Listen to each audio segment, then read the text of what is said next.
Doy lectura del Evangelio de Lucas, el capítulo 13, versículo del 10 al 17.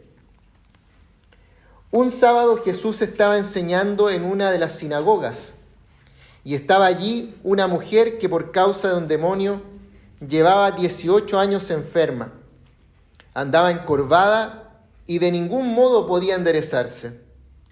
Cuando Jesús la vio, la llamó y le dijo: «Mujer, quedas libre de tu enfermedad». Al mismo tiempo puso las manos sobre ella y al instante la mujer se enderezó y empezó a alabar a Dios. Indignado porque Jesús había sanado en sábado, el jefe de la sinagoga intervino dirigiéndose a la gente: «Hay 6 días en que se puede trabajar, así que vengan esos días para ser sanados y no el sábado». «Hipócritas», contestó el Señor, ¿acaso no desata cada uno de ustedes su buey o su burro en sábado y lo saca del establo para llevarlo a tomar agua? Sin embargo, a esta mujer, que es hija de Abraham y a quien Satanás la tenía atada durante 18 largos años, ¿no se le debía quitar esta cadena en sábado?». Cuando razonó así, quedaron humillados todos sus adversarios, pero la gente estaba encantada de tantas maravillas que él hacía. El Evangelio del Señor. Te alabamos, Cristo Señor. Bueno, tomen asiento, por favor. Hoy día tenemos al vicario Hernán, reverendo Hernández Castelli, que nos acompañará con la predicación de hoy. Muchas gracias, hermano. Oremos, ¿sí? Gracias por el privilegio de acompañarlos y compartir el Evangelio. Padre, te damos gracias por hablarnos a través de Jesucristo, tu Hijo. Gracias, Señor, por reunirnos en este día de adoración, este día dedicado a vos para celebrar tu victoria sobre la muerte, tu resurrección. Y gracias porque en este día nos abrazas por tu Espíritu, con tu paz. Señor, permití que nos abramos a esa paz, nos abramos a conocerte y adorarte como mereces. Amén. Amén. Bueno, tenemos esta historia del Evangelio y se da en ocasión en que Jesús va justamente a una sinagoga donde están dando culto, al modo que lo hacían los judíos, y en esa ocasión Jesús se presenta cierta tensión, vamos a decir así, ¿no? Con lo que era el culto como venía dándose en ese momento y el culto cuando Él estaba presente, ¿no? Y la tensión está ahí clara y en el marco de ese culto Jesús enseña, hace un milagro, nos habla de lo que es dar culto a Dios, de lo que es el Dios verdadero, nos habla de lo que Él quiere para nosotros. Entonces quisiera que pensemos de esta manera, esta lectura, ¿no? Jesús nos enseña verdaderamente a conocer a Dios. A través de Jesús conocemos de verdad a Dios, al verdadero Dios. A través de Jesús somos verdaderamente libres, ¿no? Él nos trae una verdadera libertad y a través de Jesús podemos dar culto verdadero a Dios también. Entonces, es conocer a Dios, recibir libertad y glorificar a Dios, darle culto, adorarlo. Y en el marco de esta hermosa comunidad que Dios está formando, en un lugar donde se busca conocer a Dios, donde se busca que Él se encuentre con cada uno de nosotros en nuestra necesidad, la necesidad que Él conoce profunda en nuestras vidas, y en el marco de ser una comunidad que va a estar adorando a Dios, creo que hay mucho en esta lectura para tener presente y para llevarnos a nuestras casas, a nuestras vidas. Entonces, ¿qué tenemos con Jesús? Conocemos verdaderamente a Dios, ¿no? Y Él habló en otra parte, ¿no? Él dijo: conocerán la verdad y la verdad los hará libres.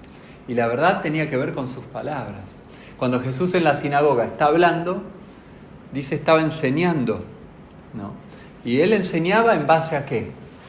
a las escrituras que se abrían en la sinagoga, que era el Antiguo Testamento, todas las palabras de los profetas. Y a partir de esas palabras, Jesús podía enseñar sobre Dios. Jesús afirmó que todo el Antiguo Testamento era la palabra de Dios, que era un mensaje dado a seres humanos a lo largo de la historia, a través de acontecimientos, a los profetas, a los que fueron dejándonos las escrituras del Antiguo Testamento, un mensaje dado para revelarse, para mostrarse cómo es su carácter, cómo actúa, qué espera de nosotros. Y así Jesús afirma todas esas escrituras como la base, la fuente para conocer a Dios verdaderamente. Y no solo nos quedamos ahí, sino que nosotros vemos que en Jesús entendemos que también Dios se revela, y más plenamente y claramente que en todas las escrituras, ¿no? Él es la palabra misma de Dios. Él es la imagen visible del Dios invisible. En Él está la plenitud de Dios, dice la Biblia. Y si Jesús es Dios encarnado, es Dios de quien una vez alguien dijo, muéstranos al Padre. Y si me conocen, ¿no? Ya lo están viendo, ya lo han visto. Y ver a Jesús es ver a Dios. Conocer a Jesús, y lo que Él hacía era mostrarse. Dios se mostró al encarnarse y mostrándose a través de Él. Entonces, ¿queremos conocer a Dios? Primero nos tenemos que preguntar, ¿es posible?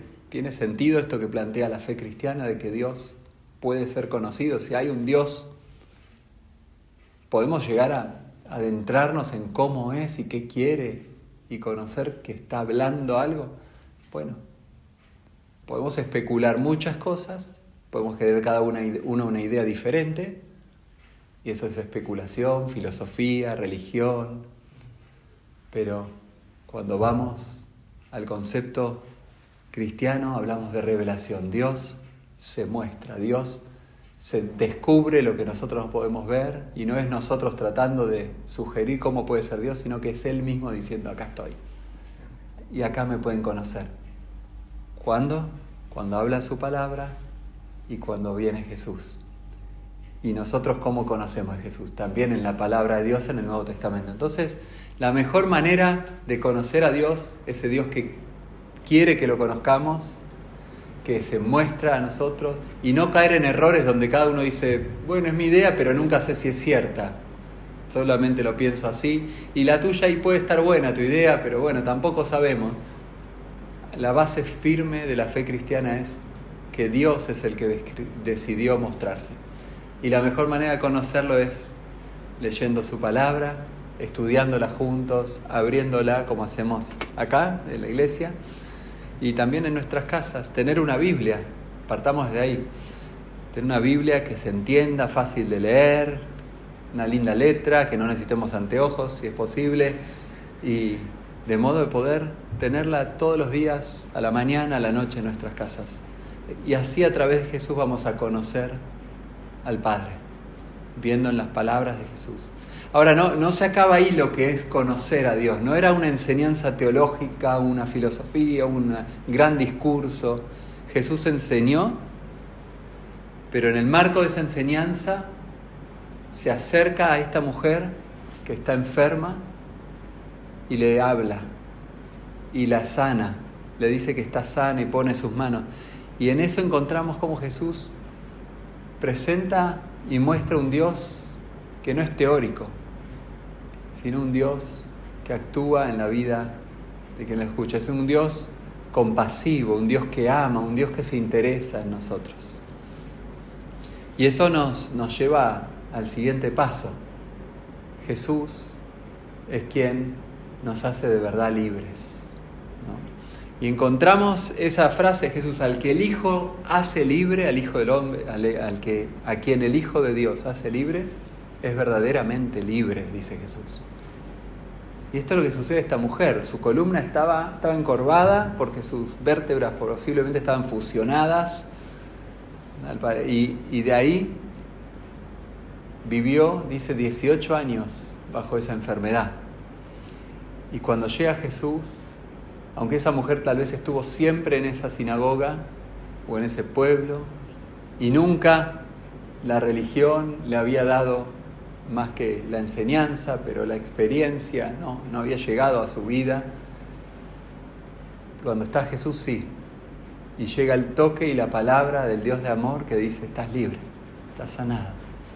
Y él lo representa a Jesús, habla de que esta mujer estaba esclavizada por Satanás, estaba atada, ¿no? Debía ser desatada, así como los judíos sí tenían una provisión en sus reglamentos para decir, bueno, Dios,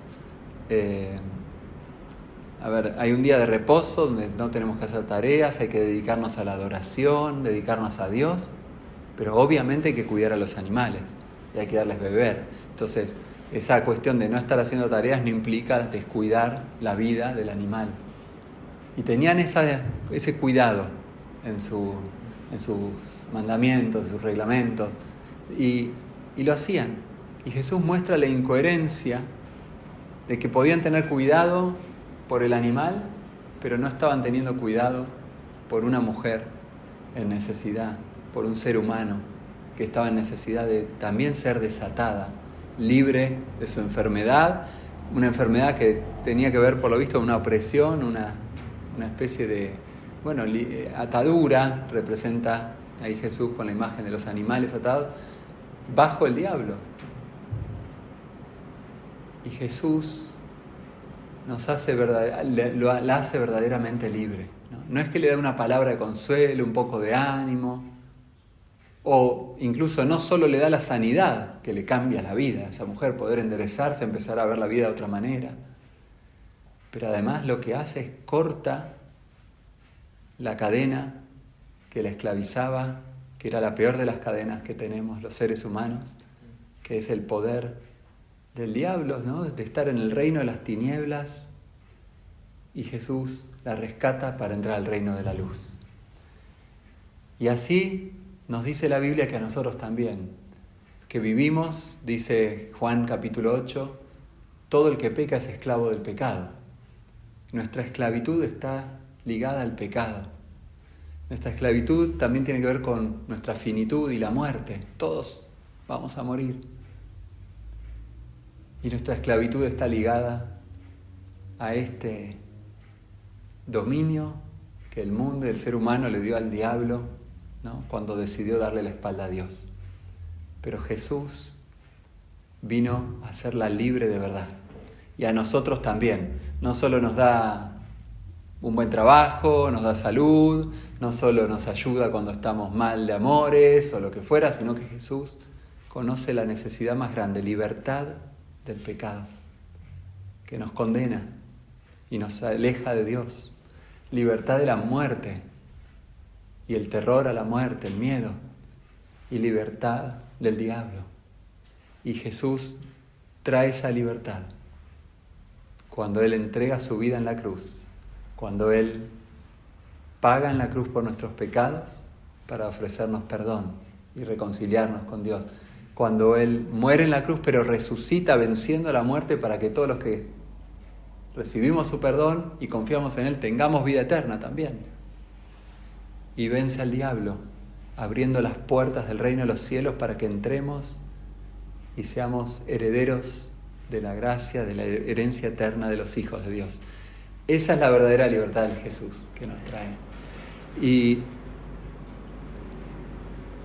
finalmente Jesús, entonces, cuando nos da a conocer a Dios, que es un Dios de compasión y de amor, un Dios que se muestre, que quiere acercarse a nosotros como Él se acerca a esa mujer, y nos extiende el mensaje del Evangelio, que es el de la cruz, donde Jesús no solo habló, sino que actuó para anunciarnos y traernos la libertad. Y para quienes entonces se acercan a Dios a través de Jesús, permite que lo adoremos a Dios fielmente, de una manera grata, que podamos entrar a la presencia de Dios, porque podamos ser iglesia, que podamos adorarlo juntos y también en lo personal, en nuestra vida diaria. Entonces, ¿qué hace Jesús acá? Bueno, primero, ¿qué hace la mujer? En cuanto es sanada, dice, glorificó a Dios. Se levanta, me decía Miguel, me hizo ver eso, de su encorvamiento, y podía ver el rostro de Jesús. Qué maravilla, la verdad que sí. Y salir de una vida ensimismada y dominada por el pecado y por el temor y por la ausencia de Dios a una vida de esperanza y una vida con Dios, y poder levantarse y de alguna manera conocer mejor, ver el rostro de Cristo de alguna manera y decir, bueno, ahora lo puedo adorar. Y a nosotros, y al final la gente también dice que se avergonzaron los líderes de la sinagoga, los de la adoración de la sinagoga, pero todos los demás glorificaban a Dios por lo que Jesús había hecho. A través de Jesús empezó a haber una alabanza a Dios de verdad. A través de Jesús empezó a haber una gratitud a Dios nueva. Y eso es lo que Jesús quiere traer a nosotros. Por lo que Él hizo en la cruz, podemos acercarnos a nuestro Padre del cielo y glorificarlo. Y ahí está la tensión. El encargado de la sinagoga quería todo muy ordenado en el culto. Toda la ceremonia, la celebración ordenadita, el servicio divino bien, que nadie lo interrumpa, y dice, no, para la sanidad vengan otro día, hoy es esto lo que se propone. Como si la sanidad la pudiéramos anunciar, día martes, sanidades, ¿no? Y no, estaba Jesús actuando ahí. Y Él separaba las cosas, ¿no? El Dios que conocían y adoraban, desde su cabeza o desde lo revelado en el Antiguo Testamento, pero le faltaba el encuentro con Jesús y la adoración, la entrada a la presencia de Dios a través de Jesús. Y ahí Jesús le dice, esta mujer debía ser liberada. Debía ser liberada. Y ¿cuál es el rol de la religión? ¿Cuál es el rol de la celebración, de la búsqueda de Dios, de la adoración a Dios, ¿no? Y ahí Jesús dice, ellos no lo estaban haciendo, no estaban haciendo lo que tenían que hacer, y esto es lo que se debía hacer. Con Jesús hay un culto relevante, real, que hace lo que Dios quiere. Entonces, hermanos, hermanas, que el Señor nos permita adentrarnos en conocerlo mejor, leyendo la Biblia todos los días, permitir que esa enseñanza, ese aprendizaje de Dios nos lleve al punto donde entendamos también nuestra necesidad de Él y de la cruz de Jesús para perdón de nuestros pecados y la esperanza que trae Jesús. Y a partir de ahí, que entremos a ser de los que adoran a Dios como Él se merece, que lo glorifiquemos y que nuestra vida, como dice la Biblia, sea para alabanza de su gloria, que no sea solo el domingo, aunque la importancia de reunirnos, de encontrarnos para adorar a Dios, es sumamente necesario hacer eso y bueno para el cristiano, pero a la vez que cada día, los 7 días de la semana, sin separar uno de los otros 6, sean para la alabanza y la gloria de Dios a través de Jesús. Amén. Amén.